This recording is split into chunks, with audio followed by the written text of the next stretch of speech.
Question number 1. The Liberty Bell in Philadelphia stood for freedom and brought people together. Why did it stop ringing?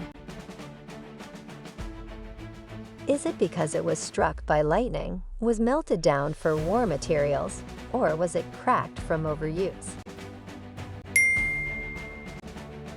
The Liberty Bell stopped ringing after it cracked while being used for George Washington's birthday, likely due to metal flaws and repeated use over time.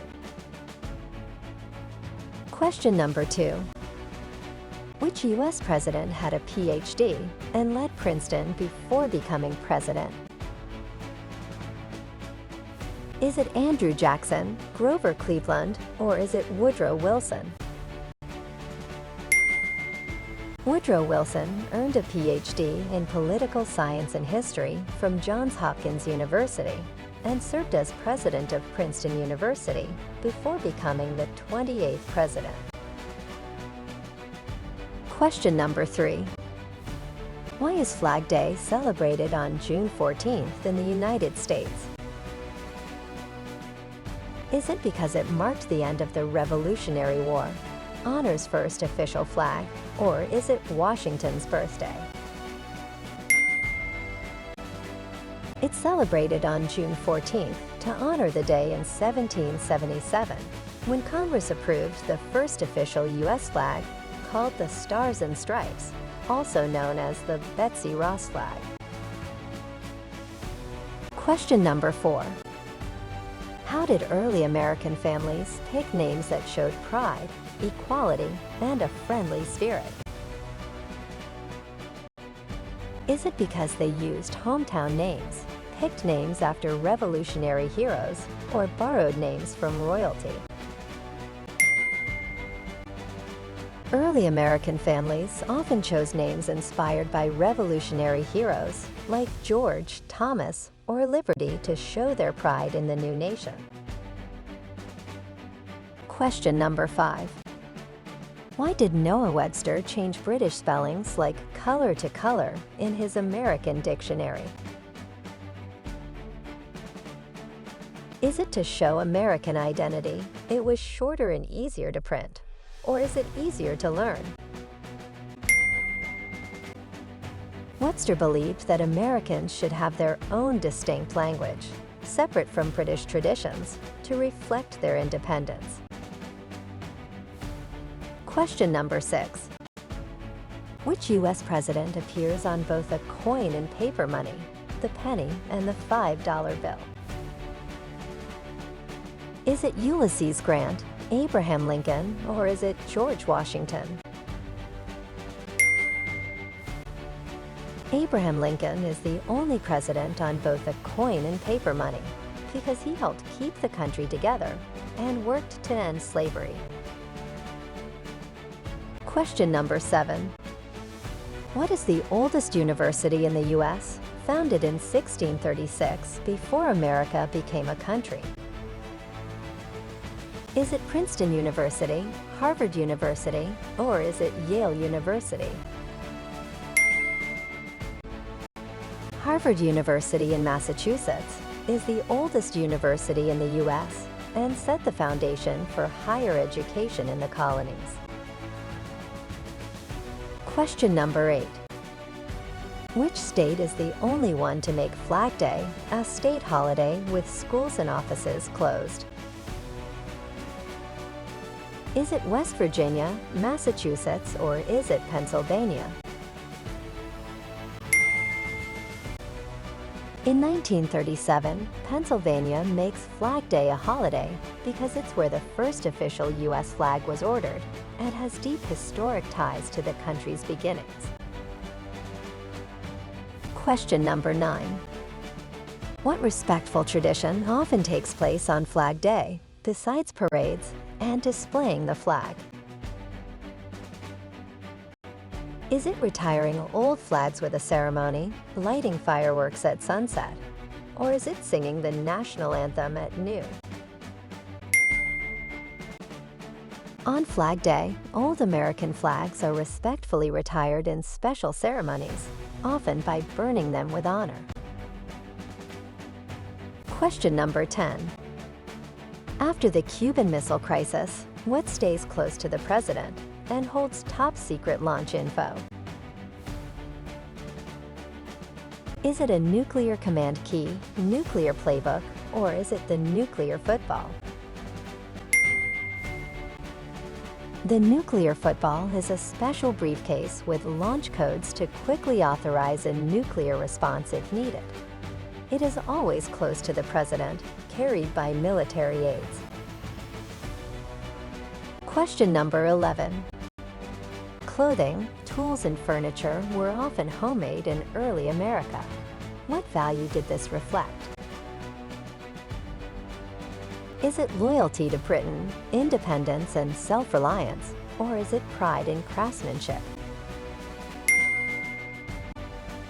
It showed the importance of independence and self-reliance, as many early Americans took pride in making what they needed instead of relying on imports. Question number 12. Which U.S. president was on the old $500 bill that's no longer used? Is it Millard Fillmore, William McKinley, or is it Benjamin Harrison? William McKinley appeared on the $500 bill, which was mostly used for large bank transfers before it was retired in 1969. Question number 13. What British law from 1732 upset colonists and added to tensions before the American Revolution?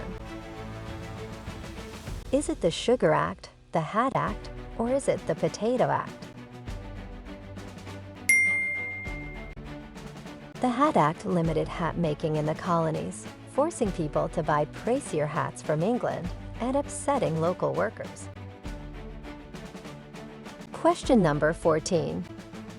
Why did the Founding Fathers want to separate church and state, even writing it into the Constitution? Is it to protect religious freedom, to avoid paying church taxes, or is it to allow one national faith? The Founding Fathers added it to the Constitution to protect religious freedom and make sure no religion had special government power. Question number 15. Why did drinking coffee become a political act in the 13 colonies after the Boston Tea Party? Is it because coffee was cheaper than tea? Tea was linked with British rule. Or is it always served at political events?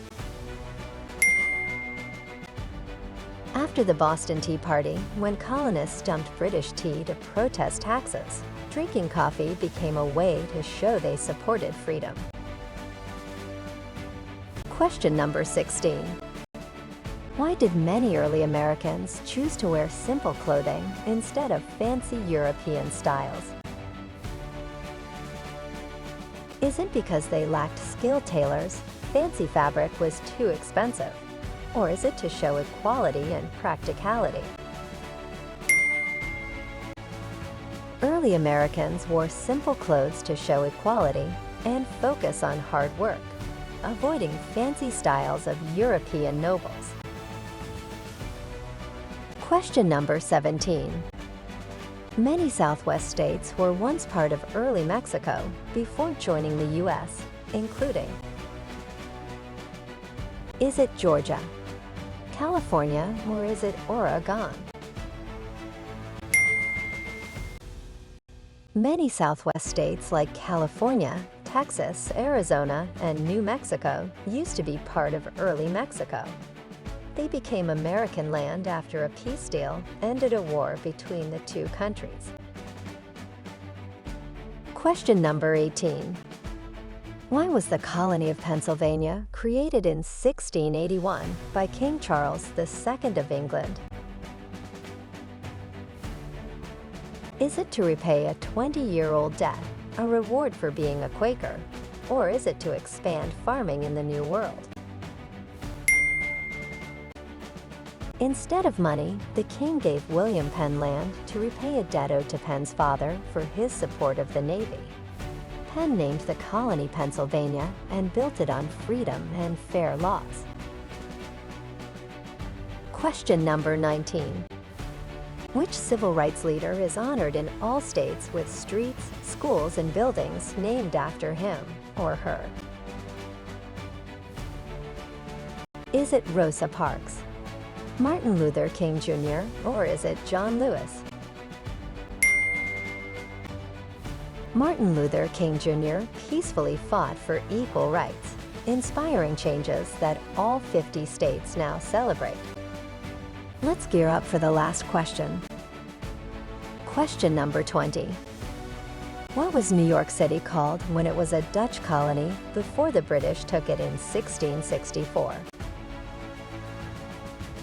Is it New Amsterdam, New Holland City, or is it New Rotterdam? In 1664, the Dutch surrendered New Amsterdam without a fight because they were outnumbered, allowing the British to rename it New York to honor the Duke of York.